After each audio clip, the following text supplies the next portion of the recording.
কাশ্মীর এ যেন এক অমীমাংসিত বিবাদমান অঞ্চল। দ্বিতীয় বিশ্বযুদ্ধের ৮০ বছরেও স্বাধীনতা লাভ করতে পারেননি কাশ্মীরের জনগণ। ব্রিটিশ সাম্রাজ্য বিলুপ্ত হওয়ার পরও অমীমাংসিত রেখে গেছে এই অঞ্চলটাকে। ১৯৪৭ সালে ব্রিটিশরা ভারত এবং পাকিস্তানকে ভাগ করে দিয়ে গেলেও কাশ্মীরকে রেখে গেছে অমীমাংসিত, যা আজও কাশ্মীরের জনগণের জন্য অমানবিক, নির্যাতিত স্টিম রোলার। প্রিয় দর্শক, আজ আমরা জানব কেন কাশ্মীর এখনও স্বাধীন হতে পারেনি।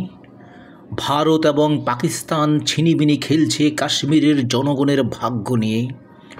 জাতিসংঘ কি এখনও চুপ করে থাকবে? ১৯৪৭ সালে ভারতের প্রধানমন্ত্রী নেহরুকে দেওয়া সেই চিঠি আজও কি কার্যকর হবে না? কেন কাশ্মীরের জনগণের মতামতের মূল্যায়ন করা হচ্ছে না? আসুন তাহলে আমরা শুরু থেকে জানব কাশ্মীরের ইতিহাস। পঞ্চম শতাব্দীর পূর্ববর্তী সময়ে কাশ্মীর প্রথমে হিন্দু ধর্ম এবং পরে বৌদ্ধ ধর্মের একটি গুরুত্বপূর্ণ কেন্দ্রে পরিণত হয়। ত্রয়োদশ থেকে পঞ্চদশ শতাব্দীতে কাশ্মীরে ইসলামের বিস্তার ঘটে। ১৩৩৯ সালে শাহ মীর কাশ্মীরের প্রথম মুসলিম শাসক হিসেবে অধিষ্ঠিত হন এবং শাহ মীর রাজবংশের গোড়াপত্তন করেন। পরবর্তীতে ৫ শতাব্দীব্যাপী কাশ্মীরে মুসলিম শাসন বজায় ছিল।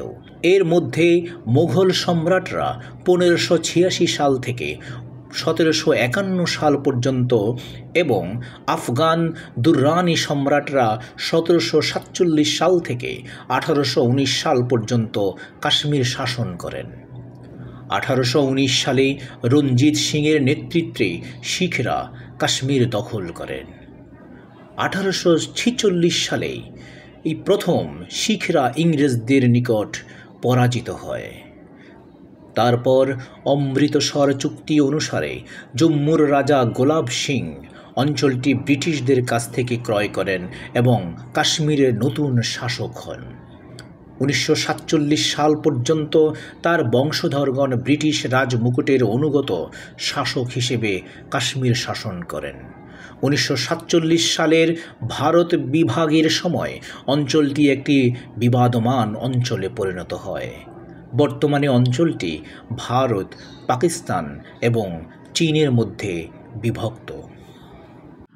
ভারত নিয়ন্ত্রিত কাশ্মীরের বর্তমান যে অঞ্চলটি তা হলো জম্মু কাশ্মীর ও লাদাখ অঞ্চল, এবং পাকিস্তান নিয়ন্ত্রিত কাশ্মীরের যে অঞ্চলটি সেটা হলো আজাদ কাশ্মীর ও গিলগিত বালতিস্তান, এবং চীন নিয়ন্ত্রিত অংশটিকে বলা হয় আকসাই চীন।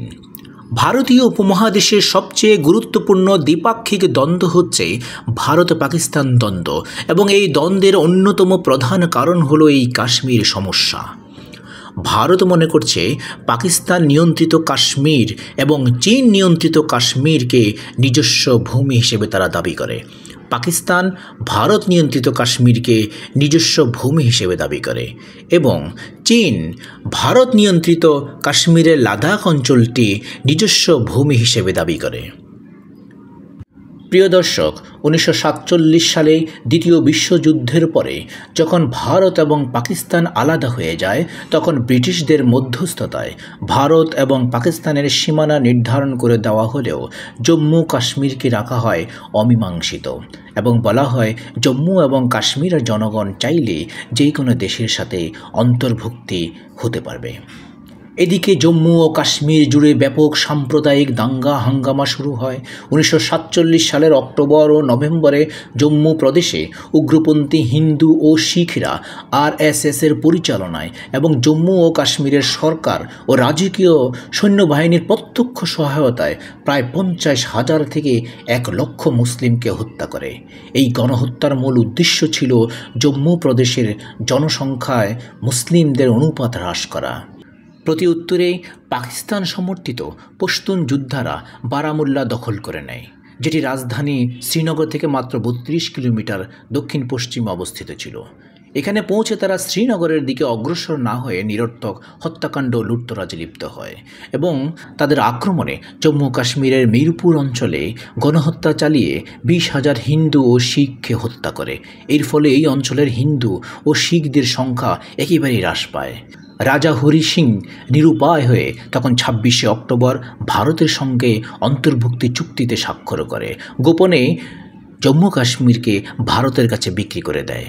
বেশ কয়েকটি আক্রমণ ও প্রতি আক্রমণের পর জম্মু ও কাশ্মীরে ভারতীয় ও পাকিস্তানি সৈন্যদের অবস্থান স্থিতিশীল হয় এবং 1949 সালের 5 জানুয়ারি যুদ্ধবিরতি হয়। এ সময় জম্মু ও কাশ্মীরের উত্তর ও পশ্চিমাংশে পাকিস্তানের নিয়ন্ত্রণ ছিল। জম্মু ও কাশ্মীরের দুই পক্ষের সীমানা ছিল সেই সীমানা রেখাই লাইন অফ কন্ট্রোল। জম্মু এবং কাশ্মীরের জনগণের সংখ্যাগরিষ্ঠতা ছিল মুসলিম, তাই তারা স্বভাবতই চেয়েছিল যে পাকিস্তানের সাথে অন্তর্ভুক্তি। কিন্তু রাজা হরি সিং গোপনে কাশ্মীর অঞ্চলকে ভারতের কাছে বিক্রি করে দেয়। ভারত জাতিসংঘের কাছে চিঠি দিয়ে জানায় যে কাশ্মীর অঞ্চল রাজা হরি সিং তাদের কাছে বিক্রি করে দিয়েছে এবং কাশ্মীর অঞ্চলের মালিক এবং দাবিদার একমাত্র ভারতই। জাতিসংঘ ভারতকে প্রতি উত্তরে একটি গণভোটের আয়োজন করার জন্য আহ্বান করেছেন, কারণ জাতিসংঘ যে আটলান্টিক চার্টারের মাধ্যমে প্রতিষ্ঠিত হয়েছে সেখানে স্পষ্টতই বলা আছে যে কোনো ভূখণ্ডের মালিক একমাত্র জনগণই।